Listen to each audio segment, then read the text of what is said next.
Hey everybody, welcome. Oh Jesus Christ.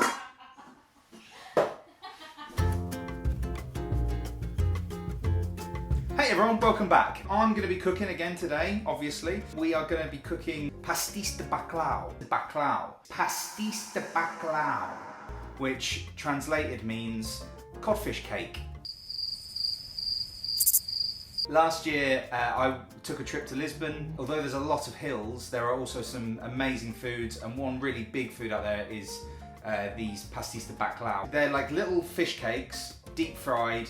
They've got salted cod in them, parsley, some potatoes, some onions, some garlic, and they're an absolute dream. In Portugal they have them as little snacks. You can grab them in most shops out there as a little takeaway snack. So we're going to make some today. I couldn't get any salt cod, so we're going to cure some cod ourselves.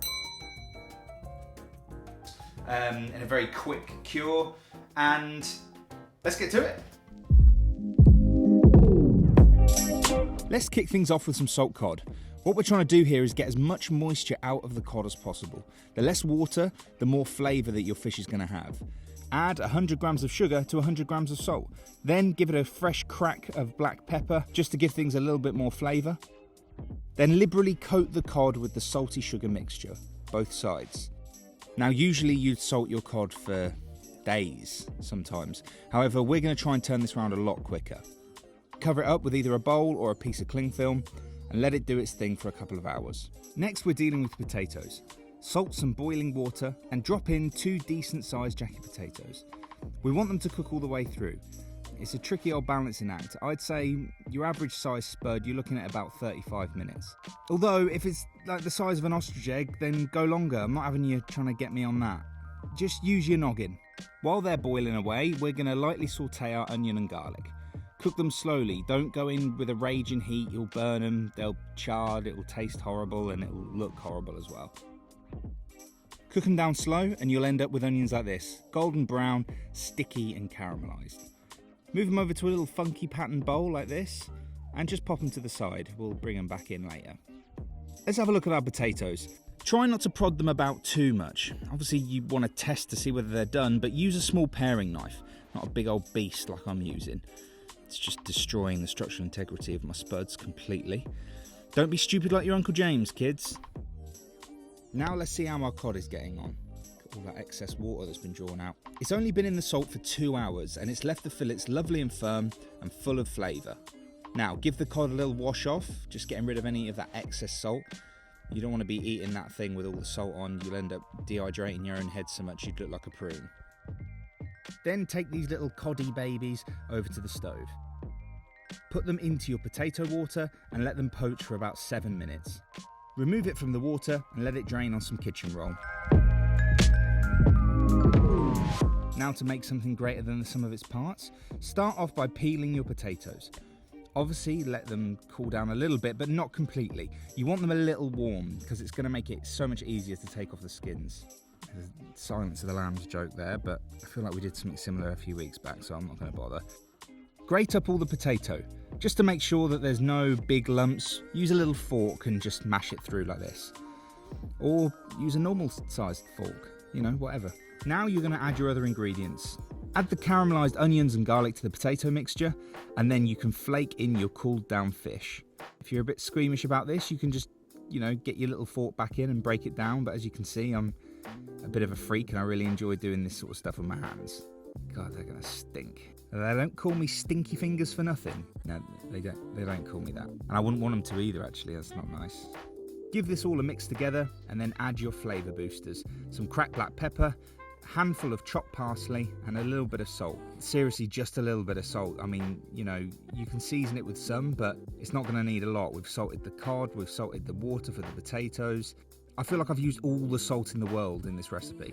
Now to make sure that everything's going to bind together, we're adding an egg. Just pop it into the mixture and give it a good old mix together. So now's time to make some quenelles. Yeah. It's weird, isn't it, how I felt like that was going to be fine making that noise. A quenelle is a presentation technique which should leave you with an elegant looking 3-sided oval. Take some of your mixture on one spoon, like I'm doing here, and then scoop it across the face of another spoon, almost rolling your mixture from one spoon to the other. Eventually you'll end up with some nice quenelles. See, you're learning something in these videos as well as being thoroughly entertained. Put them on a baking tray, lined with some baking paper, and then get them in the fridge for about an hour to firm up. Now we're going to get our fry on, baby. You want to use a heavy bottom pan. Fill that pan to about halfway with sunflower oil or vegetable oil, not olive oil. Don't go mental, why are you using olive oil? You're going to want to try and get that oil to about 175 degrees Celsius. Keep it on a medium to high heat and bring it back down to medium when it gets that temperature. Let's get serious just for a minute. Hot oil is dangerous, okay? So don't f*** around with it. Use a spoon to lower a couple of the fish cakes into the oil. Don't put too many into the oil at once. If you put them all in, you're going to lower the temperature of the oil and you won't get a crispy outside. It'll be mush. You'll end up with oily, fishy mush. And no one wants that. You want to get your fish cakes in the oil for about 3 to 5 minutes. When you bring them out, they should have this sort of golden dark brown colour and look nice and crispy on the outside. Move them onto a piece of kitchen roll just to drain off any excess oil. And there you have it. Your Pasteis De Bacalhau. If you want to freeze some of these bacalhau, then what you can do is pop them in a zipped freezer bag and they'll keep for about 3 months. So there you have it. Pile them high, give them a squeeze of lemon and enjoy.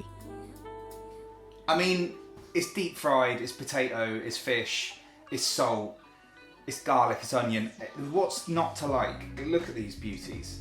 They've got that excellent, like, really nice golden, but darkish brown colour to them. They're crispy. They're going to be nice and fluffy inside from the potato.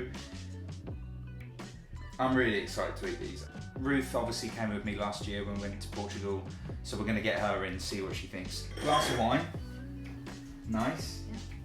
10:30 on a Saturday morning though, that's quite peculiar. Pasteis De Bacalhau. Yeah, love it. You want to try one? Yeah. Let me try some. Oh, nice squeeze of lemon on top as well, really nice. Because it's quite sweet from the onion. Here we go. Go on then, what do you want to say? Slag it off. Not as firm as what I remember. Not as firm. Anyway. Delicious. Good. We're now going to enjoy some like anti-plasty bits for dinner, aren't we? Including these little beauties. So try them. Definitely give them a try. Leave some comments. Let us know what you thought. Like and subscribe to the channel. And we'll see you next time.